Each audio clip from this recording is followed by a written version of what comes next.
The third thing that I said we were going to talk about is lifestyle and how important it is in determining a serene and calm sleep. I like to use the image of a path because lifestyle has to be like a path.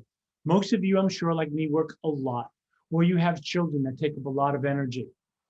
Maybe your spouse takes up a lot of energy. And if you're like me, you overthink a lot, so even my own self takes up a lot of energy. So I've created a lifestyle that really works for me.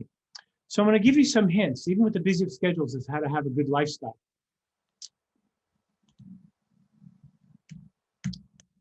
So let's begin.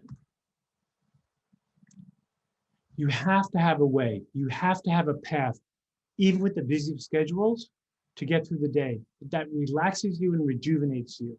Here's what I learned from one of my first teachers when I started studying yoga as a teenager. The teacher said, in order to develop discipline, you have to do the same thing at the same time every day. So when I wake up after I use the bathroom, I'm stretching 20 minutes, first thing, same time every day.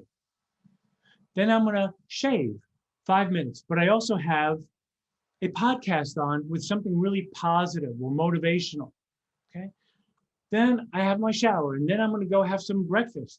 And when I serve myself breakfast, which is a small meal, I usually have some really beautiful music in the background. For me, don't want to hear the news when I'm getting ready for work. When I get home from work, even if it's a 12-hour day, I will always stretch for 10 minutes before I do anything else as a way to wind down. So my point is that I have things scheduled out in advance.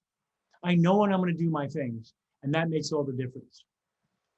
So you can restore yourself by doing things 1 minute, just 1 minute, just like you can do that right now meditation, that breathing technique and mindfulness-based technique that I showed you. Do that 1 minute, do that 15 seconds. So for example, I call these virtues of wellness, things that you can do. Breathing, just taught you a fantastic, simple breathing technique. Meditation. So I just taught you a meditation technique where you can focus on whatever you're feeling, thinking, and hearing. That's a form of meditation because you're concentrating on one thing, okay? Exercising. When I'm here in my office and I'm in between patients, I will literally stand up right here and I'll do 10 jumping jacks. I might do a downward dog. I may run in place. I may stretch. 1 minute. I feel so rejuvenated.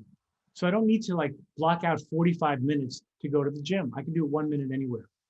Communication. If I feel the need to connect, I can call my sister and say, I've only got a minute, just wanted to tell you I love you. What's up? Or I can send somebody a loving text. 1 minute. Relations. If there's friends or family members, anybody that you need to connect with, you can do it in 1 minute by sending a text.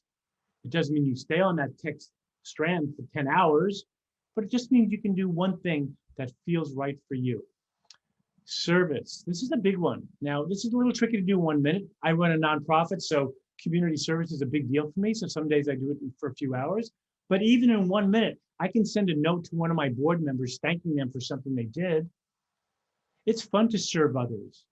Even if you're opening the door for somebody while you're walking into the food store and you open the door for somebody, it feels good. Most people love doing that. You can do that in under a minute.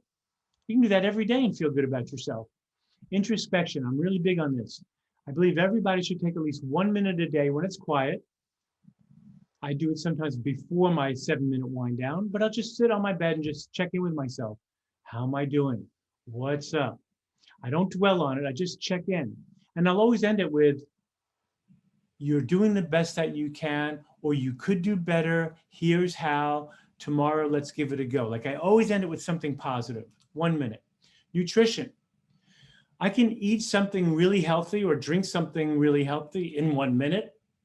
I'm really big on eating well, so I always have naturally good snacks around me and really healthy drinks. Do that in 1 minute. Resting. I can just turn around and look out the window that you might see behind me. I can open up the shades and look at the trees and the clouds and just rest for a minute. Not really doing much of anything other than just kind of letting go. Religion. People freak out when I say the word religion, like, oh my God, I have to believe in God or something. I'm not saying you shouldn't, of course. The word religion means to reconnect. Ligament, a ligament attaches muscles to bones, right? And attaches bones to bones. Lig means to attach. Relig means to reattach. to reconnect. Religion just means to reconnect to whatever you think is bigger than you. And that can be very healthy. You can do that in 1 minute. Recreation. So granted, I can't go play basketball here in my office, although I do often take out one of my makeshift baskets, put it on the door, and shoot some hoops. Oh yes, I will actually do that. So recreation can take more time, I understand that. But I'm sure you could find something to do in 1 minute, even if it's going on the internet and surfing, and make it positive surfing. Your scrolling should always be positive, not negative, not doom scrolling. Grieving. This can be done in 1 minute, where you say goodbye to something you're sad about or someone you're angry with. It's good to grieve. It's good to release. It's very important to let go. We could spend the whole program on this. And then organization. I can take a minute a day. I'm not a very neat person.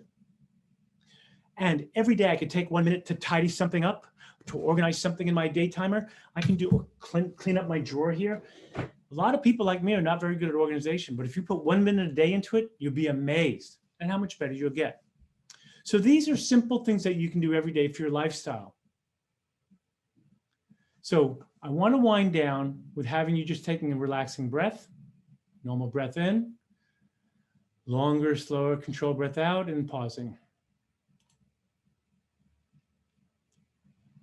I want to let you know that you need to stop. You need to stop working so hard if possible. You need to stop looking at those devices before bed. It's important that you stop denying yourself the care that you need to be healthy and happy and holy. Take good care of yourself if you want to sleep better.